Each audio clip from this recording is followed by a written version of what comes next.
In the long memory of humanity, there was once an age that seemed without limit, an era when the stars themselves appeared to open like distant gates, and the destiny of mankind felt not only certain, but triumphant. It began after Old Night, after the long isolation of worlds cut apart by warp storms and fear. Across a fractured galaxy, human civilizations had risen, fallen, and forgotten one another. Some had turned inward, clinging to survival. Others had drifted into strained philosophies, divergent evolutions, or silent extinction. The dream of a united species had become little more than myth. Then, on Terra, a single arose above the ruins of history. The being who would come to be known as the Emperor of Mankind did not proclaim himself with spectacle. His authority was not born of ceremony, but of inevitability. In a world scarred by warlords, techno-barbarians, and the last echoes of collapsed empires, he brought unity through unmatched power and a vision that stretched far beyond the cradle of humanity. He did not promise comfort. He promised survival, order, and a future written in the language of the stars. Once Terra was bound under his rule, his gaze turned outward. The Great Crusade began not as an act of conquest alone, but as a vast reclamation. Humanity's lost colonies, scattered across tens of thousands of worlds, were to be found, brought back into compliance, and woven into a single galactic civilization. The Imperium was not yet the rigid, suffocating colossus it would one day become. It was young, expanding, and filled with fierce confidence. At the forefront of this endeavor stood the legions of Astartes, the Space Marines. Forged through genetic mastery and relentless training, they were modern soldiers. They were symbols of a new era, transhuman warriors clad in ceramite and purpose, carrying the Emperor's will to the farthest reaches of the void. Each legion bore its own character, its own traditions, and its own methods of war, yet all were bound by loyalty to the same distant, radiant figure on Terra. Above them all stood the Primax, beings of immense intellect, strength, and charisma, created to be exemplars of humanity's potential. Though scattered across the galaxy in their infancy by forces not yet understood, they were rediscovered one by one during the Crusade. Each reunion was a moment of legend, a lost son restored to his father, a general returned to command armies worthy of his design. In these early years, the Imperium moved with astonishing speed. Expeditionary fleets, each a self-contained armada of warships, mechanicum vessels, army regiments, iterators, and colonists, pushed into the unknown. Some world greeted them as saviors, remembering dimly the promise of a wider human family. Others resisted, clinging to independence or twisted ideologies born of long isolation. Compliance was offered in words first, then enforced by bolter and blade when needed. Yet even war, in this age, carried a different tone. There was destruction, yes, cities brought low, tyrants overthrown, alien empires shattered, but all of it was framed within a grand narrative of progress. Each victory was another step toward unity. Each new world added to the Imperium strengthened the belief that humanity's destiny was to rule the galaxy, not as scattered tribes, but as a single, rational civilization guided by reason and secular truth. The Emperor himself rarely appeared on the battlefield in these later years of the Crusade. His presence was distant, almost abstract, fell through orders, doctrines, and the immense machinery of the Imperium that turned according to his design. To most citizens of the growing empire, he was a figure of a glimpsed only through statues, remembrance of art, and the testimonies of those few who had stood in his presence. And yet, his absence did not weaken faith in the mission. It strengthened the mystique. In his stead, the Primax became the visible pillars of the Crusade. They were warriors, statesmen, and symbols all at once. Worlds brought into compliance would see them descending from the sky, towering and radiant, embodiments of the Imperium's promise. Their words could end wars before they began. Their anger could erase civilizations in a single campaign. Among them, one rose to particular prominence. Horus, primarch of the Lunar Wolves, was known for a rare blend of brilliance and warmth. Where some of his brothers were distant or severe, he possessed a charisma that drew both mortals and Astartes into fierce loyalty. His legion fought with precision and ferocity, earning distinction in campaign after campaign. Officers across the expeditionary fleet spoke his name with admiration, and many believed he best embodied the spirit of the Great Crusade, bold, adaptable, and utterly devoted to the Emperor's vision. In time, As the Imperium's borders stretched ever wider, the Emperor made a decision that would echo through history. He withdrew from the front lines of the Crusade and returned to Terra, entrusting overall command of the Great Crusade to Horus, whom he named War Master. To the Imperium of that moment, it seemed a natural progression.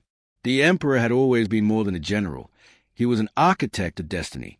His work, it was said, now required his full attention at the heart of the Empire. Horus, beloved and proven, would lead the Crusade in his stead. The transition was marked by ceremony and celebration, a sign that the Imperium had matured into something enduring, something larger than the constant presence of its creator. Confidence flourished. Across compliant worlds, infrastructure grew at a staggering pace. The mechanicum of Mars spread its forges and knowledge, binding distant systems into networks of industry and supply. Iterators carried the imperial truth, a doctrine that denied gods, superstition, and the old fears of the warp, teaching that humanity's future lay in reason, science, and unity under secular rule. Remembrances chronicled the Crusade's triumphs, filling archives with art and testimony that celebrated a species ascending toward its golden age. To live in this era, on many worlds, was to believe that hardship was temporary, that each generation would see conditions improve, that the darkness between the stars was retreating before the light of human endeavor. Even the warp itself, that turbulent ocean through which imperial ships traveled, seemed a challenge to be mastered rather than a terror to be feared. Navigators plotted ever more ambitious routes. Astropaths stitched together communication across unimaginable distances. The Imperium was learning to move, to speak, to think as a single galactic entity. But beneath the surface of this radiant expansion, subtler currents moved. The Imperium was vast, and growing vaster still. Its lines of communication stretched thin. Compliance, once achieved, did not always mean harmony. Some cultures adopted the imperial truth outwardly while clinging to older beliefs in secret. Some planetary governors ruled with wisdom, others with cruelty that bred quiet resentment. The legions themselves, so powerful and so proud, developed distinct identities that sometimes bordered on rivalry. None of this seemed alarming at the time. Disagreements were natural in any great enterprise. Tensions were expected in a project that spanned the galaxy. The prevailing belief was that strength and loyalty would smooth all fractures, that the Emperor's design was too vast and too carefully wrought to falter. And above all stood Horus, War Master of the Imperium, first among the Primarchs in honor and responsibility. His victories continued. His counsels were well attended. His words carried the weight of both friendship and command. To many, he was not merely the Emperor's son, but the living guarantee that the Great Crusade would see its glorious conclusion. The fleet sailed on. New stars were charted. New worlds were brought into the fold. The Imperium, young and untested, believed itself unbreakable. Yet history, in its quiet way, often turns not at the height of triumph, but in the shadow cast by it. The very scale of the Imperium's success created distances of space, of culture, of understanding, that even demigods found difficult to bridge. Decisions made far from terror carried unforeseen consequences. Victories won in the Emperor's name sometimes concealed wounds that did not immediately show. Still, in this early age, such thoughts were distant, like faint stars barely visible at the edge of sight. For now, there was only the steady advance of humanity into the dark, the thunder of engines between the stars, and the shared conviction that this was the dawn of a final, everlasting empire, an age when mankind would never again know the long night of isolation and fear. And so the Great Crusade continued, fleet after fleet vanishing into the void with banners bright and holds full of hope, while on Terra the Emperor labored in silence, and far away the War Master carried the dream forward, unaware how fragile even the grandest designs can be. In the vast quiet between worlds, where starlight drifts across ancient dust and the echoes of distant wars fade into memory, the Imperium's golden age glowed at its brightest, serene, confident, and poised upon a future no one yet imagined could ever fall into shadow. With the Emperor withdrawn to Terra, the rhythm of the Great Crusade subtly changed, though few could have named the difference at first. The fleet still traveled onward. Compliance actions were still executed with precision. New worlds still entered the expanding map of human dominion. Yet the center of gravity had shifted, settling now upon the shoulders of one being who had once fought simply as a son among brothers. Horus, newly raised as War Master, stood at the head of a war effort that spanned unimaginable distances. His command was not merely symbolic. From flagships that served as traveling capitals, he oversaw strategy, arbitration between legions, and the delicate management of egos as powerful as any weapon in the Imperial arsenal. Where once he had answered only to the Emperor's direct word, he now bore the weight of interpreting that will across a galaxy that grew more complex with every passing year. To the warriors of the Legion's Astartes, the change was a point of pride. That one of their own, a prim arch forward for conquest, now direct to the Crusade affirmed their belief that the Imperium was a merit of strength and loyalty. Horus did not command from distant palaces alone. He remained present at the front, leading assaults, walking among his captains, and listening to the reports of remembrances and iterators alike. This closeness fostered devotion that ran deep and personal. Across the expeditionary fleets, his name became a unifying force. Disputes between commanders were brought before his councils. Rivalries between legions, once sharp, were often softened in his presence, if only temporarily.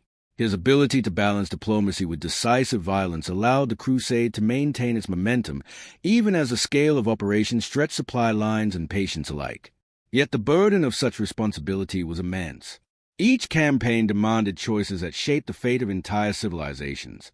Worlds that resisted compliance sometimes did so out of fear rather than malice, their populations shaped by long isolation and misunderstanding. Horus, like his father, preferred swift submission with minimal destruction, but the realities of war often force harsher outcomes.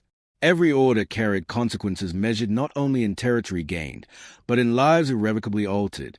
While the War Master navigated these demands, the other Primarchs continued their own conquests. Each carved a legend across the stars, bringing unique methods to the shared cause. Some favored overwhelming force, ending resistance in a single, crushing blow. Others worked through patient diplomacy, integrating worlds with careful reforms. Their successes fed the growing belief that the Imperium's expansion was both inevitable and righteous. Still, beneath the surface of triumph, distance grew. The Emperor's absence, once accepted as a necessity, became a quiet absence that could not be bridged by extrapathic messages alone. His sons, created to be generals and governors, had always looked to him as a final authority. Without his direct presence, interpretation replaced certainty. Subtle differences in philosophy, once settled by word from Terra, now lingered unresolved, shaped instead by personality and pride. Horus felt this keenly, though he rarely spoke of it. To question openly would have seemed like weakness, and he would not allow doubt to take root among those who depended on him.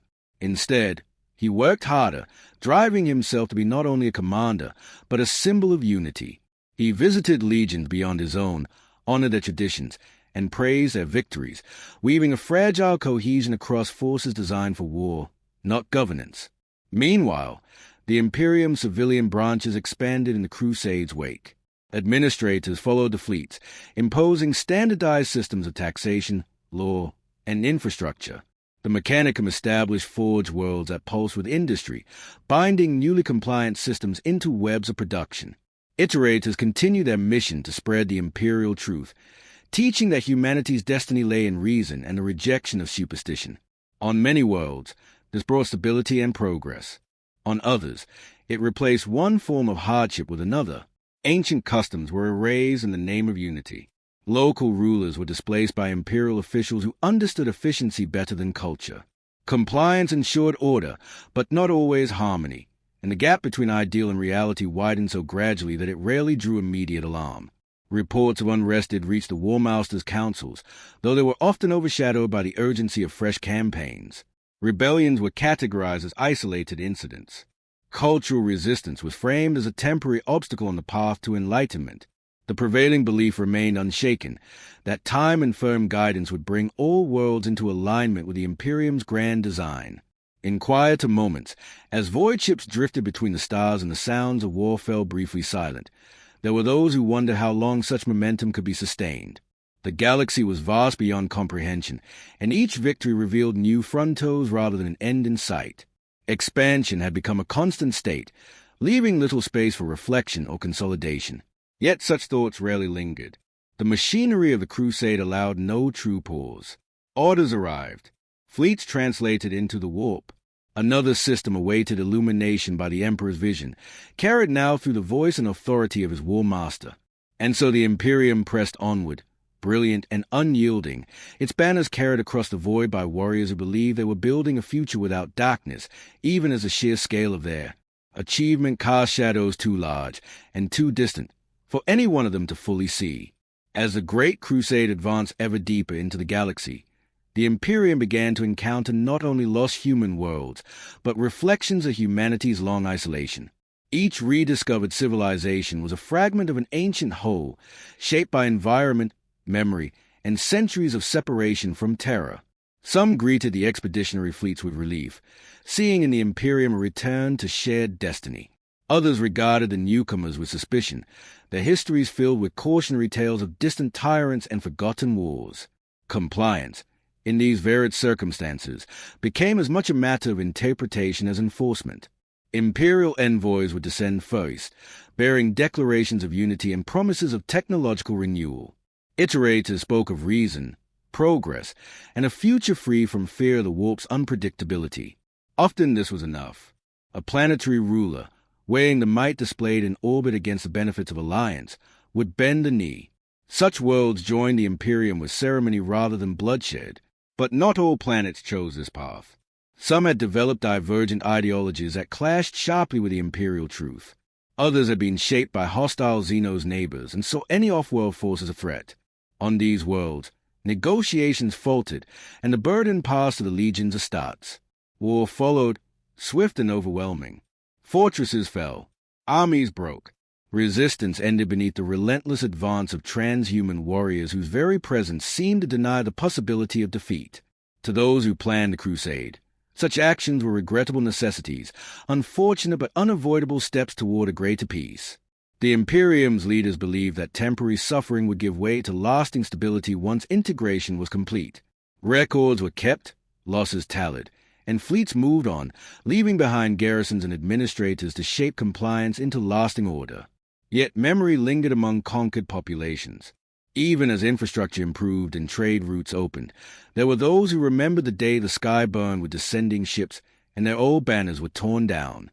Gratitude for security existed alongside quiet resentment.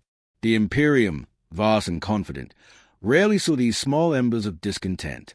From the heights of command, each world was a marker on a strategic map, its complexities reduced to reports and production quotas. Within the legions themselves, long campaigns began to carve deeper identities. Fighting side by side forged bonds of brotherhood stronger than steel, but it also reinforced distinctions. Each legion's methods hardened into tradition. Some became renowned for unbreakable discipline, others for ferocity that bordered on artistry in battle. Pride in these identities was encouraged, for it drove excellence. Still, pride carried the faint risk of comparison, and comparison could grow into rivalry. The Primarchs, though united in purpose, felt these currents as well. Each was master of a vast war machine and responsible for the lives of countless warriors. Their achievements were celebrated across the Imperium, their failures noted in private councils. Without the Emperor's daily presence to anchor them, their relationships evolved through shared campaigns, distant correspondence, and occasional tensions that never fully surfaced, yet never entirely faded. Horus, as War Master, stood at the intersection of all these forces. Messages flowed constantly to his command, requests for reinforcement, disputes over jurisdiction, petitions from newly compliant worlds seeking relief from harsh local conditions. He responded with energy that seemed boundless, striving to be fair, decisive, and worthy of the trust placed in him. To many, he appeared tireless, a figure shaped perfectly for the age of expansion. But even the strongest foundations can feel strain when stretched across a galaxy. The scale of the Imperium's growth meant that delays in communication were inevitable. Astropathic messages could be distorted by the warp, arriving incomplete or colored by emotional echoes. Decisions made in good faith sometimes rested on imperfect understanding. A governor judged too lenient might allow unrest to spread. Another, too severe, could spark the very rebellion he sought to prevent. Such outcomes were rarely traced back to a single moment, instead emerging slowly from chains of small misjudgments. Still, the prevailing narrative did not waver. Each challenge was framed as evidence of the Imperium's importance. Resistance proved that unity was necessary. Difficulties demonstrated the value of strong leadership. The Crusades' leaders believed history itself was on their side, that humanity's manifest destiny outweighed any local hardship or fleeting discord. Across countless systems, monuments were raised to commemorate compliance. Statues of the emperor stood in newly founded capitals, gazing eternally toward the stars. Beside them, likenesses of primarchs and Astartes heroes reminded populations of the price paid for unity. Generations grew up knowing only the Imperium, their sense of identity tied not to a single world, but to a species spanning empires still in the making. And yet, for all its power and promise, the Imperium remained a creation in motion, its foundation still settling even as new heights were added. The Great Crusade had not paused long enough to examine the ground beneath its feet. Momentum carried it forward, brilliant and unstoppable, while behind the shining banners and triumphant reports, faint echoes of strain traveled quietly through the vast and growing realm of mankind. In the widening sphere of the Imperium, distance became more than a measure of space. It grew into a quiet force of its own, shaping decisions, tempering loyalties, and altering perceptions in ways too gradual to be easily seen. At the height of the Great Crusade, fleets could spend years beyond the reach of direct contact with terror. Even with astropathic choirs relaying messages across the void, communication was never instant, never perfect. Words carried through the warp were shaped by the minds that sent them and the tides they passed through. Meaning could blur. Urgency could distort. Silence, at times, lasted longer than any commander found comfortable. For the Primarchs, this distance was a test of interpretation. Each had been created with a fragment of the Emperor's grand design embodied within them, yet no two expressed that inheritance in the same way. In the Emperor's presence, differences blended into a unified purpose. In his absence, individuality sharpened. What one Primarch saw as necessary ruthlessness, another might view as excess. What one deemed patient strategy, another might condemn as hesitation. These differences did not erupt into open conflict. Not yet. Instead, they settled into patterns of quiet divergence, shaping how each legion prosecuted the crusade. Over time, these patterns became expectations. Worlds learned to associate certain legions with particular fates. Swift decapitation strikes, drawn-out sieges, cultural assimilation, or uncompromising annihilation of resistance.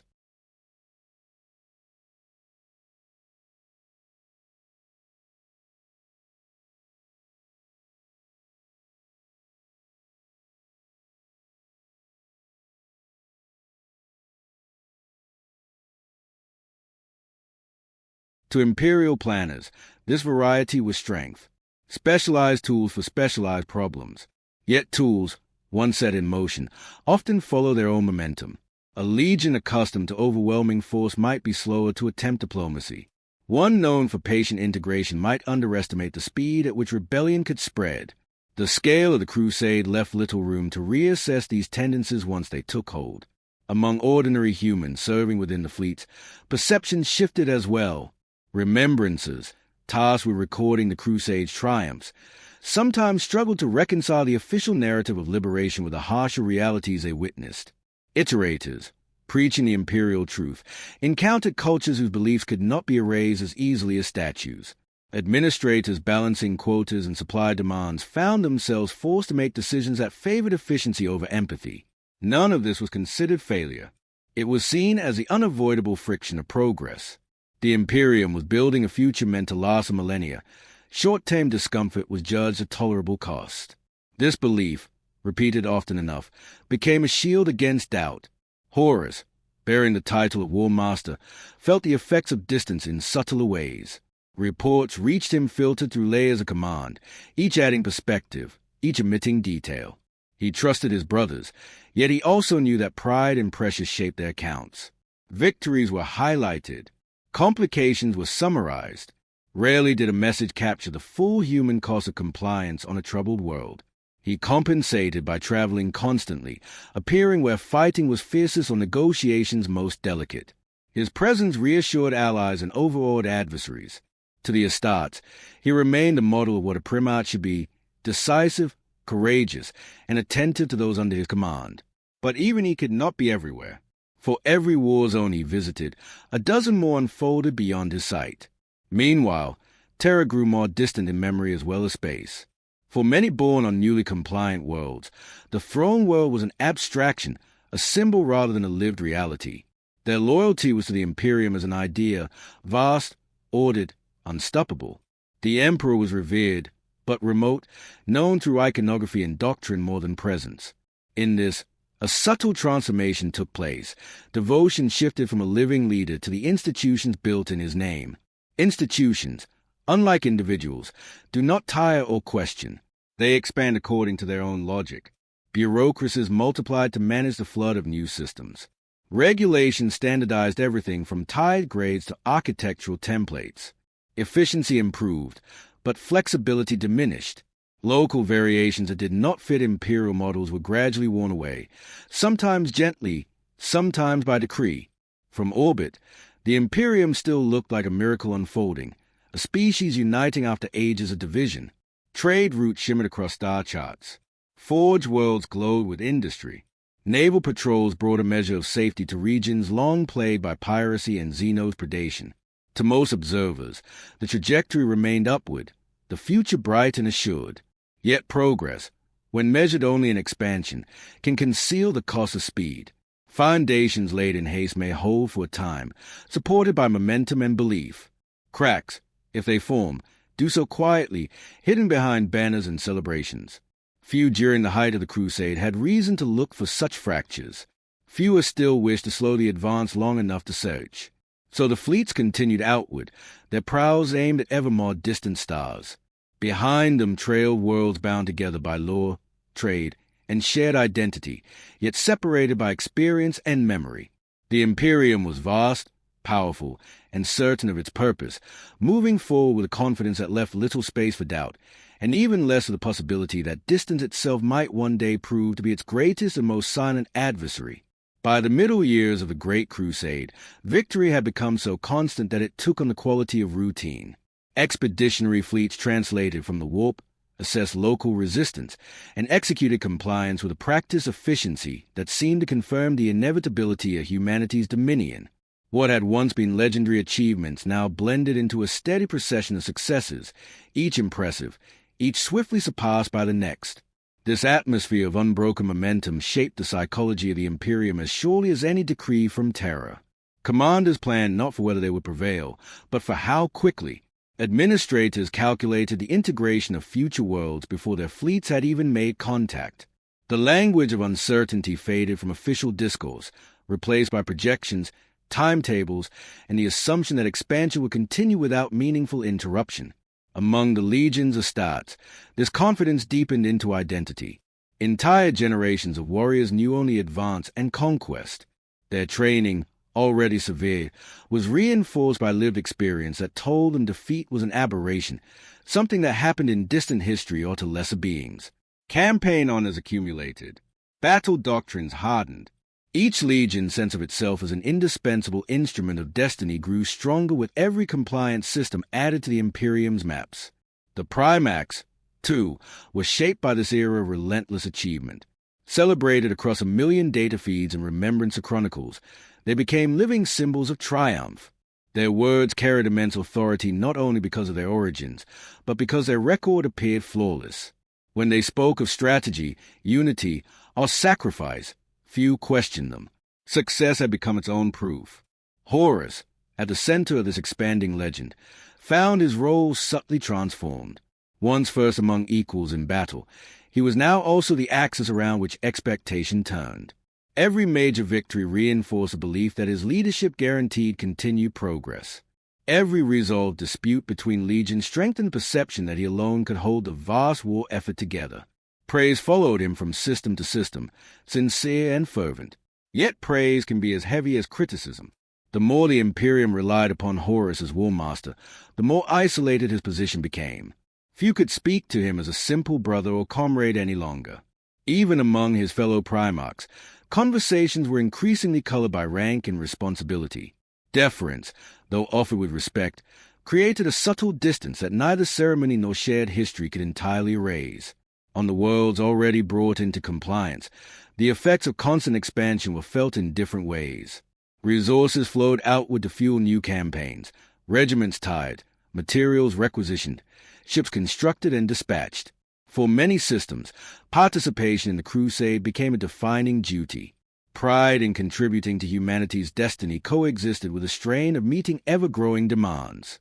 Imperial officials assured planetary leaders that such sacrifices were temporary, necessary steps toward a stable, unified future. In many places, this promise held true. Trade increased. Technology spread. Once isolated populations gained access to knowledge and protection unimaginable in earlier ages. These tangible benefits reinforced loyalty and masked the slower accumulation of fatigue beneath the surface. Culturally, the imperial truth continued its steady advance.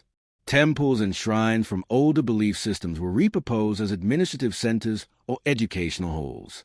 Public ceremonies celebrated reason, progress, and the authority of the Imperium rather than local traditions. A generation was coming of age that had never known a time before compliance, for whom the Imperium was not an invader, but the natural order of things. Still, beneath this outward harmony, subtle contradictions endured. The Imperium preached the equality of humanity under a shared destiny, yet power was concentrated in distant institutions and transhuman warriors beyond ordinary comprehension.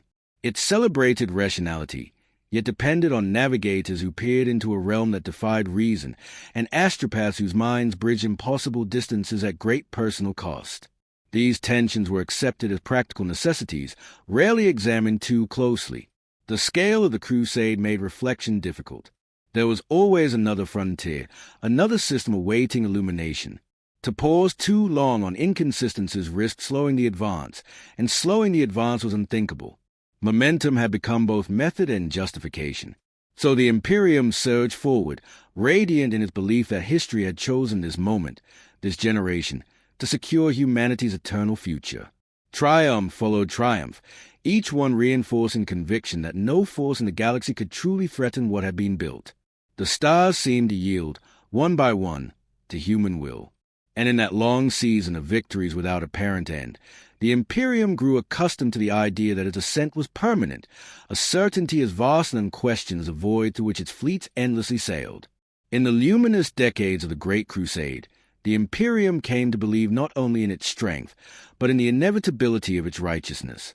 This belief was not enforced by fear alone, nor by propaganda in the crude sense, but by the steady accumulation of visible achievements.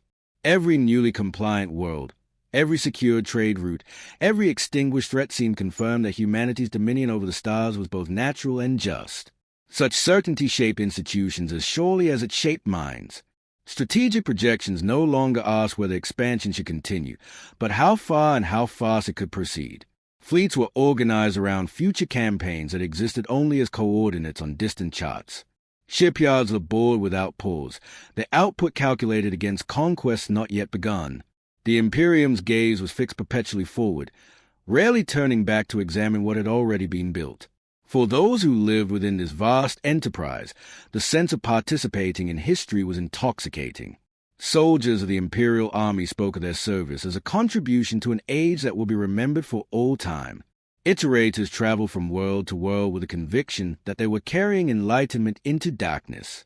Even civilian laborers, forging weapons or assembling void ships, were told that their work formed part of a grand design stretching across the galaxy. The Astartes legions embodied this dream at its most intense.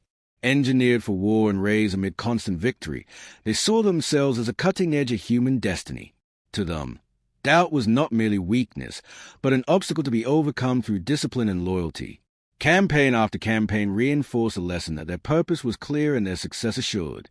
The idea that the Crusade itself might one day fall to remain distant, almost unthinkable.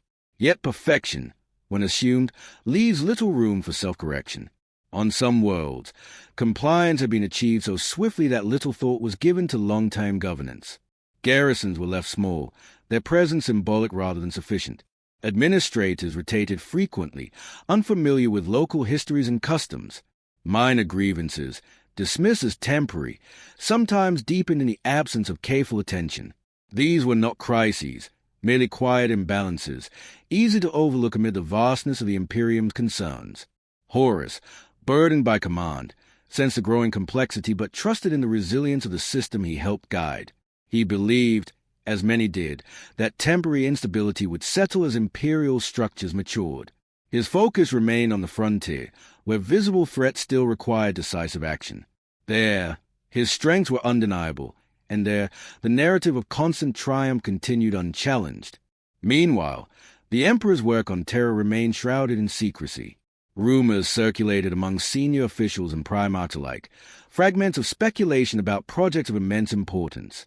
Some believed he labored on a means to free humanity from reliance on the warp. Others thought he prepared defenses against dangers not yet revealed.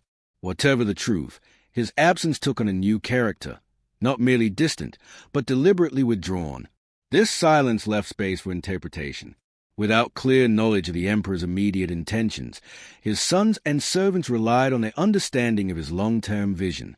Each believed they acted in accordance with his will. Each interpreted that will through the lens of personal experience and responsibility. So long as victory continued, these interpretations appeared aligned. Across the Imperium, monuments to unity rose ever higher. Starports bustled where wilderness had once reigned.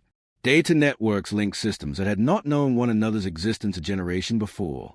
The evidence of progress was undeniable, visible in steel, light, and ordered skies. To question the direction of such a civilization seemed almost irrational. And yet, like a structure built under perfect weather, the Imperium had not yet been tested by sustained internal strain. Its strength was proven in conquest, in overcoming external foes. Its cohesion, however, depended on shared belief, on trust in distant authorities, and on the assumption that the path ahead remained as clear as the one already traveled. In these years, that assumption held firm. The dream of united humanity, guided by reason and protected by unmatched might, shone with a brilliance that seemed immune to shadow. Few paused to wonder what might happen if that light were ever dimmed, or whether the weight of such a perfect dream might itself become a burden too great for any empire to bear. As the Great Crusade pressed onward, the Imperium entered a phase where its greatest challenges no longer came from obvious enemies, but from the quiet complexity of its own vastness. External threats still existed, alien empires, human tyrannies, the unpredictable hazards of the warp. Yet these were familiar problems, met with familiar tools. What grew more difficult to confront were the subtle tensions forming within the very structure of the expanding realm. Each newly compliant world added not only resources and manpower, but history, culture, and expectation. Though the imperial truth sought to standardize belief and purpose, older identities did not vanish overnight. Beneath the surface of unity, countless local traditions persisted, reshaped rather than erased. Most caused no disruption, blending gradually into imperial norms. Some, however, clung to ideas that sat uneasily beside the doctrines of reason and secular authority.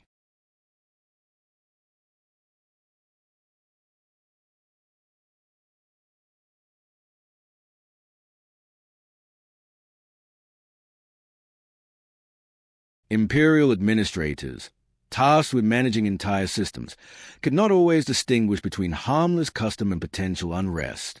Policies designed for efficiency sometimes pressed too hard on delicate social balances. A tax increase here, a forced restructuring there, might appear minor in isolation, yet together they altered the relationship between center and frontier. Compliance ensured obedience, but not always trust. Within the military arms of the Imperium, similar pressures emerged. The Imperial Army, drawn from countless worlds, reflected the diversity of the realm it served. Regiments differed in language, tradition, and tactical preference. While unified under common command, they did not always share the same understanding of what the Imperium represented. For some, it was a liberator. For others, a distant authority demanding endless sacrifice. The Astartes legions remained more cohesive, bound by gene seed and shared purpose, yet even they were not immune to the slow shaping force of prolonged war. Campaign after campaign hardened attitudes. Mercy, once a strategic option, became rarer in legions that faced constant resistance. In others, prolonged governance duties fostered a growing sense of responsibility that blurred the line between warrior and ruler. These differences were subtle, but they marked diverging powers. Horus observed these developments with a commander's pragmatism. Variation, he believed, was inevitable in an enterprise of such scale. What mattered was that all forces continued to move toward the same ultimate goal, a unified, stable Imperium. He trusted in loyalty, in shared origins, and in the bonds forged through years of cooperation. To him, the Crusade diversity remained a strength, not a warning. Yet even as he held this faith, the demands upon him multiplied. Petitions from governors, appeals from generals, and disputes between branches of the imperial machine filled his councils. Each issue, on its own, seemed manageable. Together, they formed a constant tide of responsibility that left little room for rest or reflection. The War Master's role had become not only military, but administrative and symbolic, a burden without clear boundary. Far away on Terra, the Emperor's silence endured. His grand design continued unseen, its details known only to a select few. For the wider Imperium, this absence grew increasingly abstract. Loyalty to him remained absolute, yet it was expressed through systems, laws, and institutions that operated without his visible hand. The Imperium functioned, expanded, and enforced its will largely through momentum. So the great project advanced, magnificent and immense, its surface bright with achievement. Beneath that brilliance, however, lay countless small stresses, cultural, political, and personal. None yet threatened the whole. None were widely recognized as significant, but like faint lines in stone long before a fracture forms, they marked places where pressure gathered, waiting for a moment when the weight of an empire might finally bear down upon them. By the time the Great Crusade had spanned a generation, a subtle transformation had taken place within the Imperium's collective mind. What had once been an extraordinary campaign of reunification had become the accepted state of existence. Expansion was no longer seen as an effort requiring constant vigilance, but as a natural condition, as steady and unquestioned as the rising of a distant star. This shift was not proclaimed in any decree. It emerged quietly, shaped by repetition. Victory followed victory. Systems were integrated. Trade routes stabilized. Over time, the idea that the Imperium might ever cease advancing began to feel implausible. Momentum created its own sense of permanence, and permanence bred a quiet relaxation of caution. In the earliest days of the Crusade, each compliance action had been treated as a singular challenge. Commanders studied cultures carefully, weighing the risks of diplomacy or war. Fleets moved with deliberate coordination, aware that setbacks could stall progress across entire regions. But as success accumulated, urgency gave way to assumption. Plans were made further in advance, based on expectations shaped more by recent triumphs than by sober analysis. The Imperium had not grown careless in the simple sense. Its fleets were still disciplined. Its legions remained formidable. Rather, a deeper kind of complacency had taken root. The belief that the structure being built was inherently stable, that its foundations were beyond serious threat. Few stopped to ask whether unity imposed at great speed could endure without equal attention to understanding. On many worlds, life under Imperial rule settled into patterns that seemed to confirm this confidence. Starports thrived. Data archives expanded. Generations grew up learning of Terra not as a distant conqueror, but as the heart of a civilization to which they naturally belonged. Children studied the Primarchs as figures of history even while those beings still walked among the stars. The extraordinary had become familiar. This normalization extended to the legions themselves. Warriors who had once felt like pioneers on the edge of the unknown now operated as instruments of an established order. Their presence signaled not the arrival of a fragile hope, but the enforcement of a certainty. Campaigns were executed with precision born of experience, yet the sense of wonder that had accompanied the earliest reunifications faded into disciplined routine. Horus observed this evolution with measured approval. Stability, after all, was the goal of the Crusade. The less extraordinary the Imperium felt, the more successful its unification had been. Worlds that saw imperial governance as normal rather than imposed were less likely to rebel. From a strategic perspective, the shift appeared to validate every sacrifice made along the way. And yet, the War Master also sensed a quiet change in the emotional tone of the Crusade. Where once there had been urgency fueled by uncertainty, there was now expectation. Success was assumed before it was earned. Difficulties were interpreted as temporary delays rather than meaningful warnings. The possibility that a campaign might reveal limits rather than extend boundaries was rarely entertained. Distance amplified this illusion. With the Emperor absent from daily command, his grand design became an abstraction shaped by interpretation. His sons and servants acted with sincere belief in their understanding of his will, Yet that understanding rested increasingly on memory and inference rather than direct guidance. Over time, interpretation hardened into conviction, and conviction resisted revision. Meanwhile, the Imperium's sheer size made oversight ever more difficult. Entire sectors functioned for years with minimal direct contact from central authorities. Local solutions became standard practice, some wise, others flawed. Most were never examined closely, because the greater machine continued to move forward, its outward progress masking the unevenness within. The result was an empire that looked unshakable from a distance. Star maps glowed with imperial markers. Supply convoys crossed vast regions without interruption. Astropathic choirs sang a coordination across impossible gulfs. To any observer measuring strength in territory and fleets, humanity's dominion appeared secure beyond question. Yet permanence, when assumed rather than tested, is a fragile thing.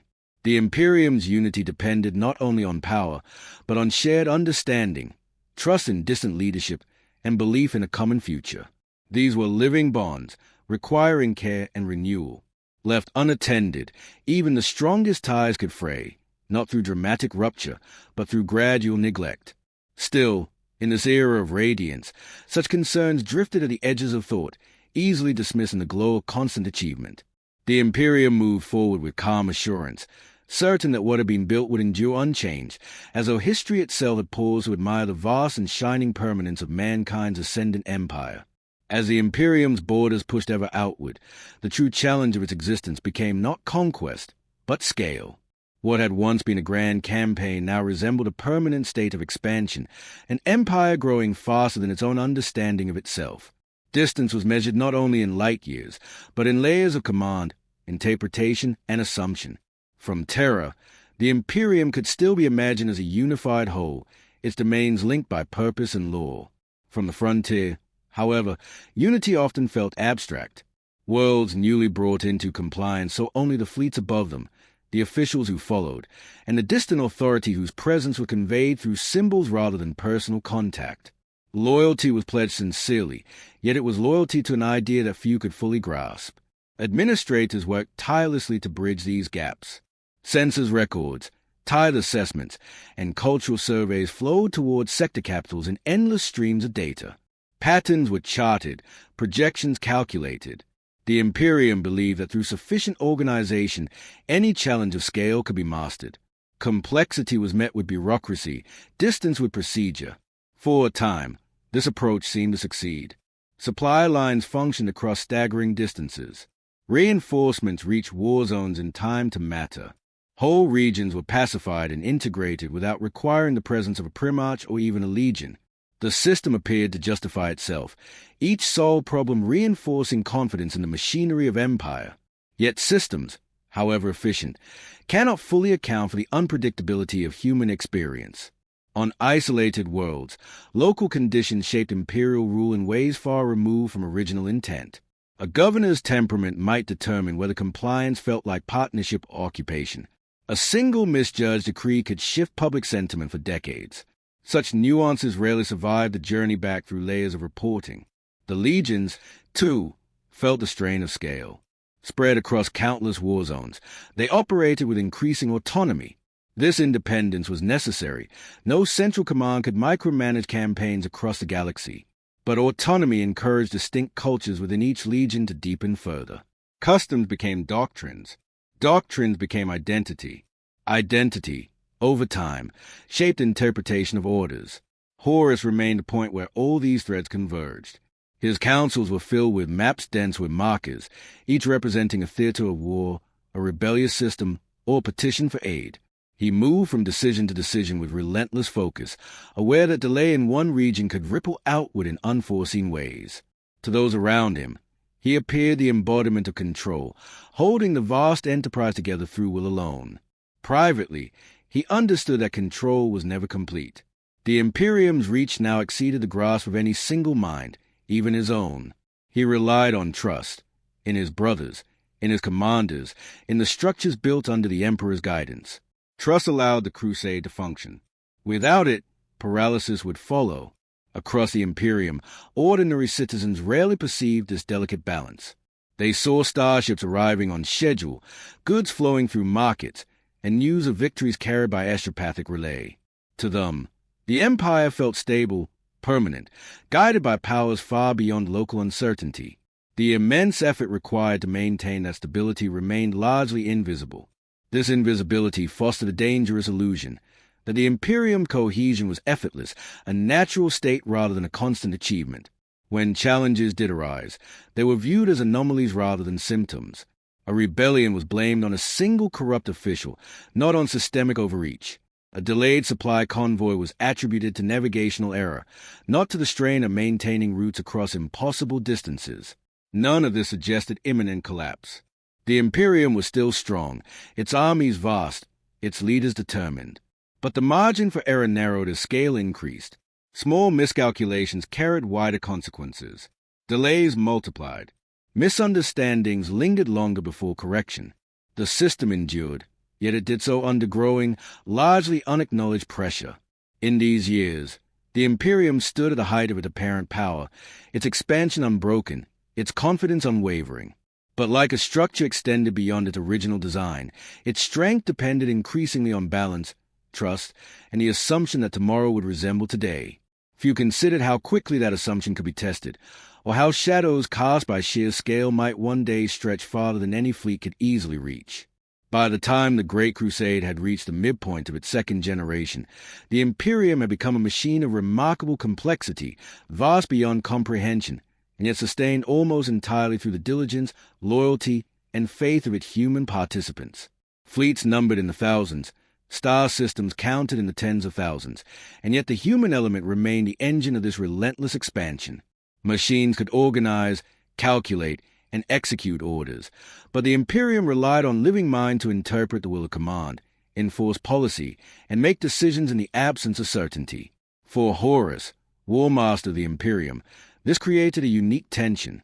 From his flagship, he could observe the movements of entire fleets, track campaigns unfolding across sectors, and issue directives that rippled through space like the sound of distant thunder. Yet with every order sent, he had to rely on the competence and judgment of those hundreds or thousands of leagues away who received it. Delay, misinterpretation, or unforeseen circumstance could turn a simple campaign into an extended struggle. His mind, vast though it was, could not be in every council chamber, every forward command post, or every garrison city. The distance between intention and execution became an invisible weight upon him. Every successful campaign reinforced the sense that the Imperium was infallible, yet every minor failure reminded him that fallibility remained a constant, subtle companion.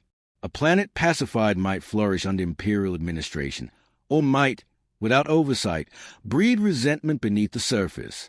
Supply chains could falter, astropathic messages might be delayed or distorted by the turbulence of the warp, and even loyal commanders could act according to interpretations that diverged from original intent. Each minor imperfection multiplied as it passed through the chain of command. Meanwhile, the Astartes legions, though genetically engineered and rigorously trained, had grown accustomed to autonomy. They were capable of making decisions on the scale of worlds and systems, yet independence came with a quiet danger of divergence. Each legion had developed its own traditions, methods, and priorities.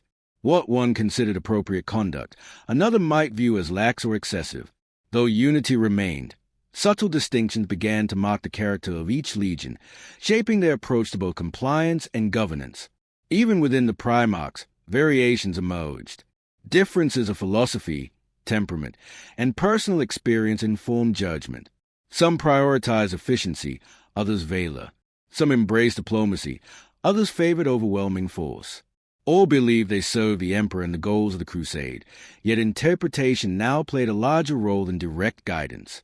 Where once certainty had been immediate and absolute, it was now filtered through the lens of personality and context. This created a network of authority both strong and fragile, capable of remarkable accomplishment but dependent upon careful balance. Across the vast domains of the Imperium, ordinary humans participated without fully perceiving this fragility. Citizens on newly compliant worlds observed fleets passing through orbit, administrators implementing laws, and supply convoys arriving with regularity. To them, the Imperium appeared permanent, omnipresent, and unshakable. They did not see the thousands of minor decisions, the countless judgments, and the subtle negotiations that preserved order across countless parsecs of space. They experienced only the outcome, a galaxy structured, maintained, and defended in the Emperor's name. This omnipresence was both a triumph and a burden. It created a civilization capable of remarkable coordination, yet one in which any break in attention could have unforeseen consequences. Fleets could enforce compliance, yet culture, loyalty, and belief required constant cultivation. Each system was a node in a living network. Neglect one node, and its influence could ripple outward, imperceptible at first, until disruption emerged where least expected. For Horus, these truths were never theoretical. Every campaign brought reports of minor disturbances, a planetary governor resisting policy, a regiment struggling with logistics, or a newly compliant world quietly pushing back against standardized practices. None warranted alarm, yet each reminded him that authority had limits, that even the most disciplined system contained moving parts beyond immediate control. His presence, though vast in influence, could not extend everywhere simultaneously, and he bore the awareness that the weight of the Imperium rested upon him even as its reality depended upon countless hands and minds beyond his reach. Even as fleets pressed forward, bringing the Imperium to new stars, the distance between command and execution quietly expanded. Orders passed through layers of interpretation, each step subtly reshaping intent. Autonomy strengthened loyalty and initiative, but it also magnified the possibility of divergence. The Imperium moved like a living organism, coordinated, efficient, and powerful, yet subject to the limits of those whose care it relied upon. And so, in the era of radiant triumph, the Imperium became a civilization both vast and delicately balanced. Success had become routine, yet it existed only because countless unseen judgments aligned with the Emperor's design. Victory depended on the competence of the many as much as the authority of the few. In this, the Great Crusade revealed a truth quietly persistent beneath all grandeur. Omnipresence in theory was infinite, yet in practice it was always imperfect, bound by distance, interpretation, and the enduring humanity of those who carried the empire forward.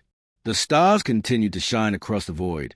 Fleets moved from system to system, and on the bridge of his flagship, Horus watched the galaxies unfold, aware that even in this moment of unparalleled achievement, the delicate weight of command pressed upon him like a shadow stretching across light itself.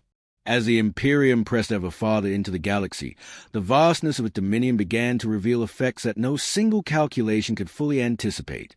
The Great Crusade had long depended on the combination of overwhelming force and careful administration, yet even the most disciplined systems began to show signs of strain under the sheer weight of distance, scale, and expectation.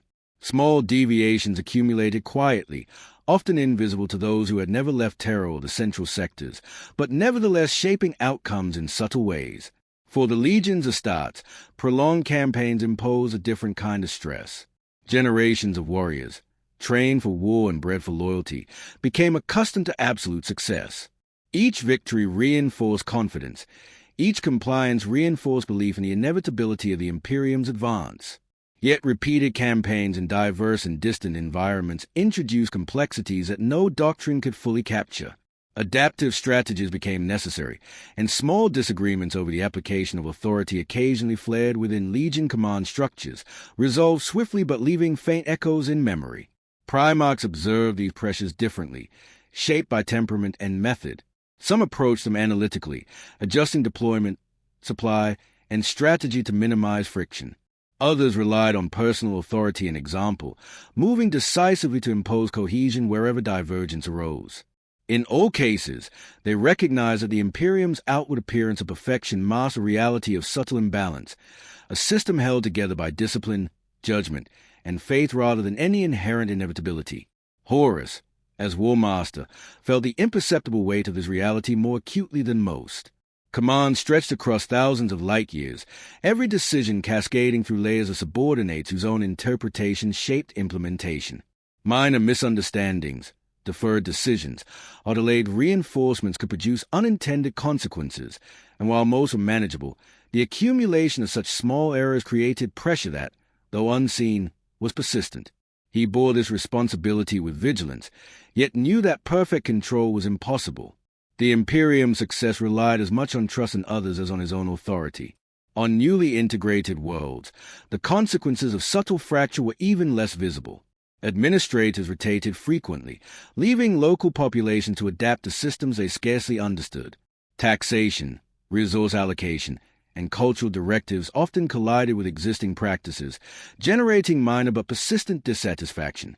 Reports of unrest were sometimes delayed, filtered through astropathic networks, or softened by officials eager to preserve the impression of stability. Thus, the Imperium's outward triumph often concealed nuanced tension beneath its surface. Even ordinary citizens contributed unknowingly to this delicate balance. Laborers in shipyards, artisans in colony cities, and farmers on distant worlds all relied upon the coherence of governance and supply. Their compliance, their productivity, and their belief in the Imperium reinforced an illusion of stability. Yet the farther removed they were from terror, the more fragile that alignment became, dependent on a chain of decisions stretching across countless intermediaries. Among the legions, the effects of subtle divergence were amplified by identity. Each legion had developed its own methods, traditions, and approaches of compliance. What one considered acceptable discipline, another might see as overreach. Autonomy fostered creativity and initiative, but introduced variation that could be difficult to reconcile with imperial doctrine. Horus maintained cohesion through councils, direct intervention when necessary, and the cultivation of shared purpose, but even he could not witness every action taken in the name of the Emperor. The Emperor's silence, ongoing since his return to Terra, amplified the weight of responsibility carried by the War Master and his brothers. Without daily guidance, they interpreted the grand design in ways shaped by experience, temperament, and circumstance. Their interpretations were sincere, even devout, yet subtle deviations naturally arose, accumulating across sectors and legions with each passing year. Even the most minor fissures had the potential to ripple outward. A mismanaged planet could produce unrest that required legion intervention. Delayed fleets or misinterpreted orders could cascade into tactical recalibration across entire systems. Small errors, multiplied across thousands of worlds and hundreds of campaigns, became challenges that could not be resolved by force alone. They required foresight, judgment, and a continual balance between discipline and flexibility. In this context, the Imperium's triumph remained undeniable, yet the very mechanisms that produced victory revealed the first traces of imperfection. Its vastness created efficiency, but also fragility. Its reliance on order produced coherence, yet also dependency. Even in the era of relentless expansion and apparent perfection, the seeds of subtle fracture existed within every chain of command, every administrative network, and every human heart entrusted with the weight of compliance. And so, as fleets continued to traverse the stars and new worlds were brought into the growing dominion of the Imperium, a quiet truth became apparent. The outward shine of progress and unity could never fully conceal the delicate tensions that maintained it. Victory was constant, discipline unbroken, and loyalty profound. Yet beneath the surface, the first faint cracks of an imperceptible strain stretched across the galaxy, invisible to most, yet shaping the future in ways that only time would reveal. By the midpoint of the Great Crusade, the Imperium's reach had become immense, its influence felt across countless star systems. Worlds once isolated or fragmented had been drawn into a single framework, their populations educated in the imperial truth, their leaders subordinated to laws and directives conceived on Terra and enforced by fleets and legions alike. The velocity of expansion created a sense that humanity's destiny was already secured, and yet this very certainty carried hidden costs, subtle pressures that would shape the future in ways few could yet perceive. For the legions of Astartes, the pattern of relentless victories reinforced their sense of purpose. Generations of warriors were trained to expect success, to anticipate obedience from the worlds they brought into compliance, and to execute orders with precision. Each campaign honed skills, each conquest solidified identity, and each system integrated into the Imperium reinforced the notion that humanity's dominion over the stars was not only possible but inevitable. This expectation, however, carried with it a quiet danger, an over-reliance on the predictability of obedience and the assumption that compliance could be achieved without exception. Horus, as War Master, observed these dynamics closely. The burden of omnipresence weighed heavily upon him, as fleets spread farther than any single mind could monitor directly. His councils were filled with reports of minor disturbances, logistical delays, or governance issues, each requiring consideration, judgment, and sometimes decisive action. These tasks, while individually manageable, formed a relentless tide. The larger the Imperium grew, the more fragile its apparent stability became, dependent upon countless judgments made accurately and promptly at great remove from central authority. Even within the Primarch's legions, subtle divergence was evident. Autonomy encouraged initiative, but it also created variation in doctrine and approach. Some legions enforced compliance with strict discipline and swift resolution. Others relied on persuasion, accommodation, and structured integration. While all shared loyalty to the Emperor and commitment to the Crusade, differences in temperament and method naturally amplified over time, introducing friction that required careful management at the highest levels. On compliant worlds, the price of certainty was even more tangible. Administrators implemented standardized systems of law, taxation, and infrastructure, often with little understanding of local culture or history. These systems functioned effectively, ensuring security and efficiency, yet they occasionally produced tension beneath the surface. Minor grievances could accumulate unnoticed, latent discontent forming in ways that were imperceptible at first, yet potent enough to disrupt stability if neglected. The Imperium, for all its might, depended upon continual vigilance to maintain cohesion. Ordinary citizens rarely perceived these pressures. They witnessed fleets arriving on schedule, markets functioning efficiently, and the estates patrolling the skies. To them, the Imperium was perfect, constant, and unyielding. The mechanisms that produced this order, the countless judgments, subtle interventions, and adjustments made by distant officials and commanders, remained invisible. Their lives reflected the success of a system maintained with precision, yet the human labor and care required to sustain it were largely hidden from view. Horus understood the tension inherent in such perfection. Expansion and integration required certainty, yet certainty could encourage complacency. Leaders could assume that structures were unassailable, that compliance was permanent, and that the Imperium's momentum would endure without constant attention. In reality, every system, every chain of command, and every fleet was a node in a living network, subject to the imperfections of human judgment, miscommunication, and the subtle pressures imposed by scale. Distance further complicated matters. Astropathic messages and warp travel connected worlds across light years, yet communication was never perfect. Reports arrived incomplete, filtered through layers of command, or delayed by turbulence in the warp. The farther a world lay from central authority, the more interpretation replaced certainty, and the more autonomous decision-making carried weight equal to, or sometimes greater than, orders issued from terror. Even the Emperor's silence amplified these dynamics. With the source of ultimate authority withdrawn from daily governance, his sons and agents interpreted his vision to the best of their ability. These interpretations were sincere, faithful, and often extraordinarily effective, yet variation and divergence were unavoidable. The system functioned brilliantly, but the machinery of command was human at its core, and humanity is never without imperfection. In this era of apparent perfection, the Imperium became both invincible and vulnerable, its outward shine concealing the quiet tensions beneath. Success reinforced expectation. Expectation masked fragility, and the very certainty of triumph introduced its own subtle costs, reliance on momentum, trust in distant subordinates, and faith in the permanence of compliance. Each of these would shape the Imperium's path, influencing the events yet to come in ways no observer could yet measure. And so the galaxy expanded under human dominion, brilliant in its order, vast in its reach, and steady in its apparent perfection. Yet beneath the banners, within the councils, and across the distant star systems, subtle pressures accumulated. The price of certainty was invisibility, an unseen weight borne quietly by leaders and soldiers alike, the consequences of which would echo through the centuries to follow, shaping the fate of mankind even as the Imperium appeared at the height of its radiant, unbroken triumph. As the Great Crusade progressed into its later decades, the Imperium had achieved a scale and cohesion unmatched in the history of humanity. Star systems counted by the thousands were bound under the same law, sharing trade, communication networks, and common defense. The rhythm of expansion, now measured not in months but in light years, created an outward impression of unbroken success.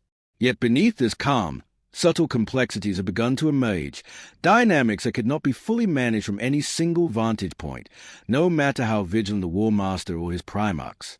Horus, ever mindful of the immense responsibilities resting upon his shoulders, perceived these subtleties with a clarity born of experience. He understood that success on one front did not guarantee harmony elsewhere. Each world carried its own history, culture, and expectation, and though most had adapted to the Imperium's guidance, some retained latent discontent. Small deviations in governance, minor administrative errors, or simple misunderstandings could create friction that multiplied as it passed through bureaucracies, astropathic relays, and the judgments of countless officials and officers. The legions of Astartes were not immune to these pressures. Decades of constant campaigns and victories had honed their skill and reinforced their sense of purpose, yet autonomy, while necessary, had introduced diversity in methods and philosophy. Each legion's operational style, discipline, and interpretation of orders now bore the imprint of long experience and repeated successes. Though these differences had rarely produced open conflict, they required careful management to ensure cohesion and prevent misunderstandings from escalating in unforeseen ways. Among the Primax, subtle divergence also grew. Though united in their loyalty to the Emperor and the goals of the Crusade, each had its own perspective on strategy, governance, and the application of force. Differences that might have been insignificant in smaller campaigns now assumed greater consequence across entire sectors. Horus maintained contact through councils, correspondence, and occasional personal oversight, yet he recognized that even his presence could not reach every node of responsibility simultaneously. Success required trust as much as authority. On compliant worlds, the people themselves contributed to the delicate equilibrium. Generations had grown under the stability enforced by fleets and administrators, learning to navigate the balance between imperial law and local custom. Trade thrived. Industry expanded. Education and public works created the impression of a civilization advancing inexorably toward perfection. Yet beneath the surface, subtle tensions remained. Disputes between guilds, minor resistance to standardized law, and the persistence of cultural practices that had not been fully integrated into the imperial framework. These were rarely urgent, but cumulatively, they represented a quiet undercurrent running through the fabric of compliance. The Emperor's absence continued to shape all calculations. Commanders, governors, and primarchs alike operated without his direct oversight, interpreting his vision and acting upon their understanding of his will. Their decisions were informed by experience, intuition, and loyalty, yet the lack of immediate guidance meant that subtle divergence could emerge over time. The Imperium functioned brilliantly, yet its perfection was provisional, maintained by countless human judgments rather than enforced by any single omnipresent hand. Even the most routine campaigns carried implications far beyond their immediate outcomes. Supply chains extended across thousands of light years, fleet rotations demanded precise coordination, and astropathic communication was always subject to delay or distortion by the warp. Minor miscalculations, easily corrected in isolation, could accumulate in distant sectors, producing unforeseen consequences. The scale of the Imperium, which had become its greatest strength, also imposed an invisible fragility. Horus's role, both practical and symbolic, became increasingly complex. He coordinated fleets, mediated disputes, and ensured that the momentum of the Crusade remained unbroken. He was a visible center of human expansion, yet he also understood that this power was inherently limited. No primarch, no matter how capable, could fully oversee the galaxy in its entirety. The Imperium depended on loyalty, diligence, and judgment at every level, and while these qualities have been sufficient to date, the system's reliance on them remained an invisible risk. In the midst of unbroken victories and flourishing worlds, there was a growing sense, imperceptible to most, that the galaxy held more than what could be seen or measured. Unknown stars, uncharted systems, and phenomena beyond comprehension waited beyond the edge of mapped space. The Imperium advanced toward them with confidence, yet the vastness of the void implied that certainty itself was provisional, subject to forces that might one day challenge even the most disciplined campaigns. And so, in this period of radiant achievement, the Imperium continued to expand, calm and orderly on the surface, its fleets and fleets of warriors moving through the stars with practiced precision. Yet beneath the apparent perfection, subtle pressures accumulated, tensions between autonomy and unity, distance and oversight, trust and interpretation. Victory was constant, loyalty profound, and the Emperor's design revered, yet the Imperium remained a creation of motion and judgment, held together by human hands and minds. In the stillness of success, a quiet awareness lingered, An understanding that the galaxy's vastness carried mysteries yet to test even the brightest triumphs, and that the calm before the unknown stretched endlessly across the stars.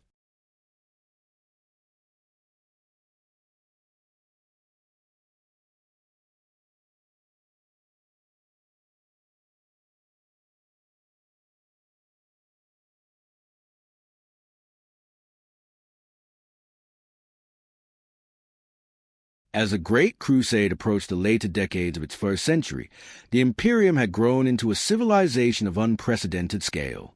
Systems were united under law, trade and communication flowed across hundreds of star systems, and fleets enforced compliance with unwavering precision. Yet as the Imperium expanded outward, a subtle tension began to emerge between the certainty of its power and the unknown challenges that lay beyond its current reach.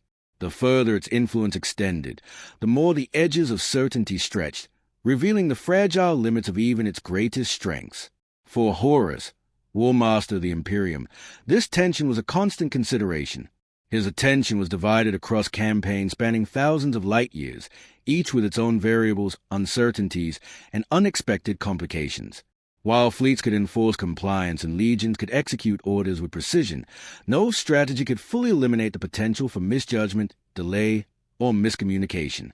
Each campaign was a microcosm of the Imperium's broader challenges, immense, complex, and dependent upon countless individuals making correct decisions far from direct oversight. The Astartes legions, forged for both war and leadership, operated as instruments of the Imperium's will. Their victories had become so consistent that success was often assumed before campaigns even began. Yet the very predictability of their methods introduced subtle risks. Legions that grew accustomed to absolute obedience and unbroken triumph were at times less attentive to nuance. Where diplomacy or cultural understanding was required, rigid expectations could lead to friction or misinterpretation. Autonomy ensured effectiveness but introduced a possibility of divergence. Primax, each a living embodiment of the Emperor's vision, recognized these dynamics differently. Some relied on strict adherence to standardized doctrine, ensuring consistent application across their commands. Others adapted their methods to local conditions, prioritizing understanding over expediency. Even when motivated by loyalty and devotion, these divergent approaches shaped the perception of imperial authority across systems. Success was maintained, yet the variation introduced a quiet undercurrent of unpredictability. On newly integrated worlds, the Imperium's presence was both stabilizing and transformative. Trade networks connected distant regions, infrastructure and technology uplifted populations, and imperial law imposed order where chaos had once reigned. Yet local histories and customs persisted, subtly resisting total assimilation. Administrators and governors worked tirelessly to maintain balance, yet even minor oversight could grow into persistent tension if unaddressed. The Imperium's triumph was thus not absolute. It existed alongside small, accumulating pressures that demanded continual attention. Distance magnified these complexities. Astropathic messages carried orders across the void, yet were subject to delay, interpretation, and corruption by warp currents. Fleets could move swiftly, but the sheer scale of the galaxy imposed limits on oversight. The farther a world or campaign lay from terror, the more decisions depended on judgment at a remove, and the more that judgment shaped outcomes independent of direct instruction. Trust became as essential as authority, and the possibility of error, though often minor, was a persistent shadow. Even the Emperor's absence from direct governance played a significant role.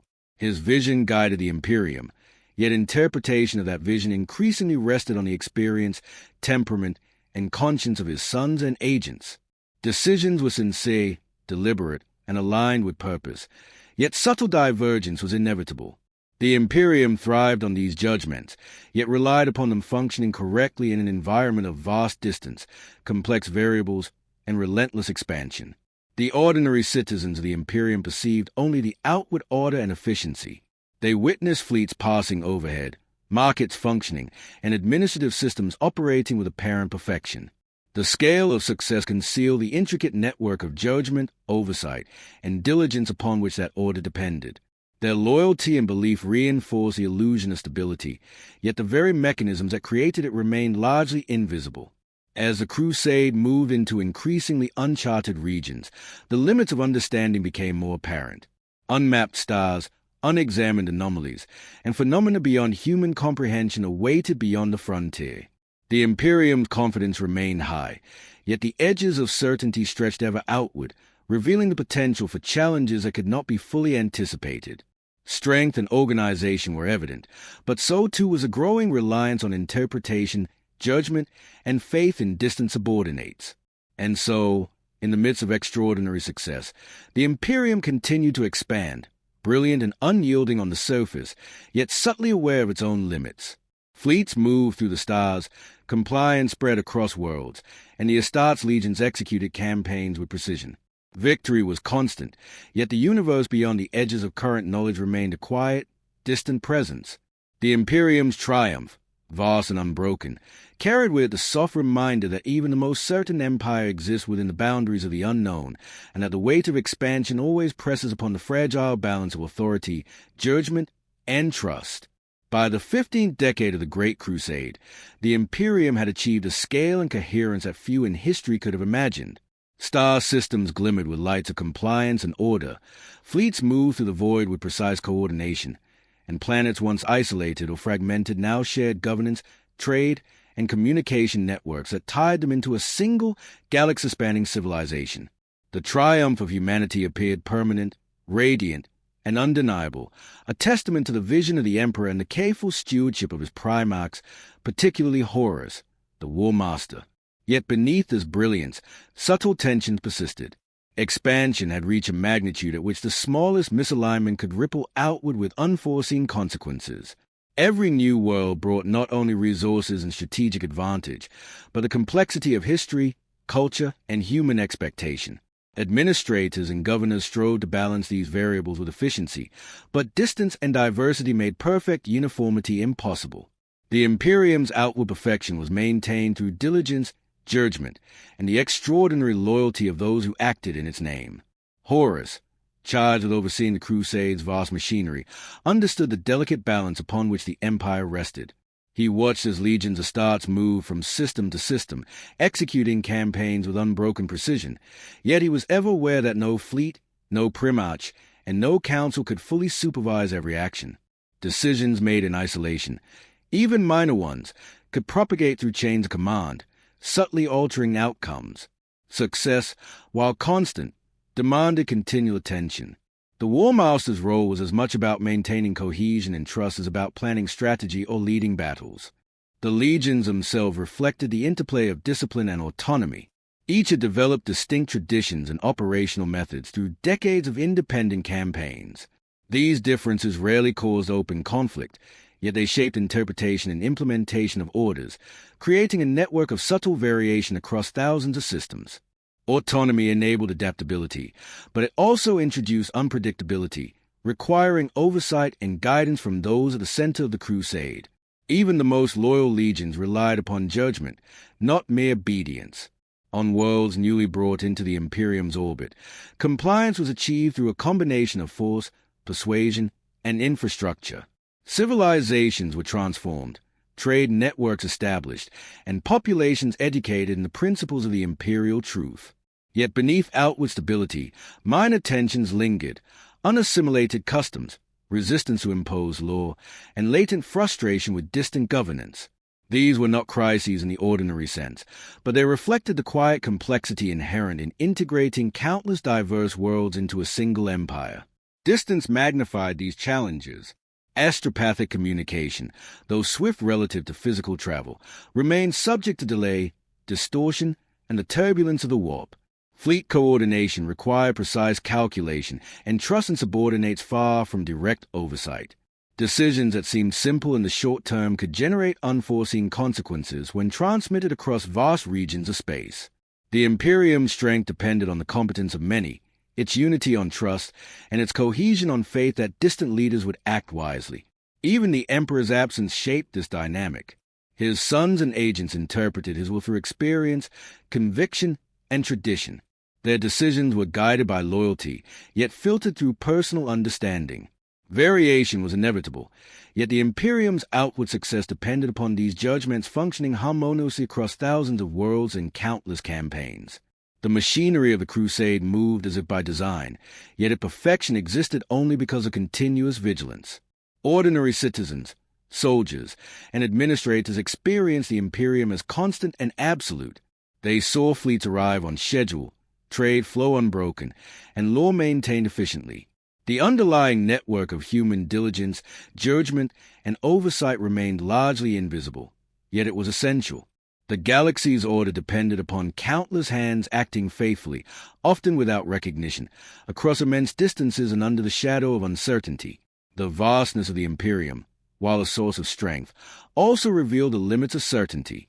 Unknown systems, unmapped regions, and forces beyond comprehension lay at the edges of the Crusade, awaiting contact.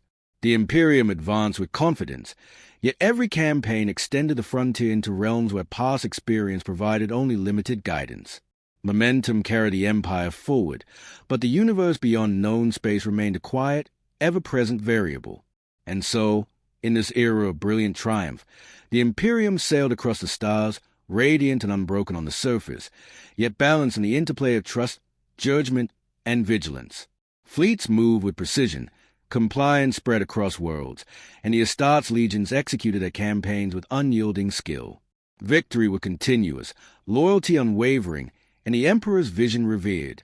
Yet even amidst this grandeur, the vast horizon beyond current knowledge hinted at challenges that could not be fully measured. The Imperium's radiance illuminated the stars, yet the void beyond remained patient and unknowable, waiting for the day when human certainty would be tested in ways that could not yet be imagined.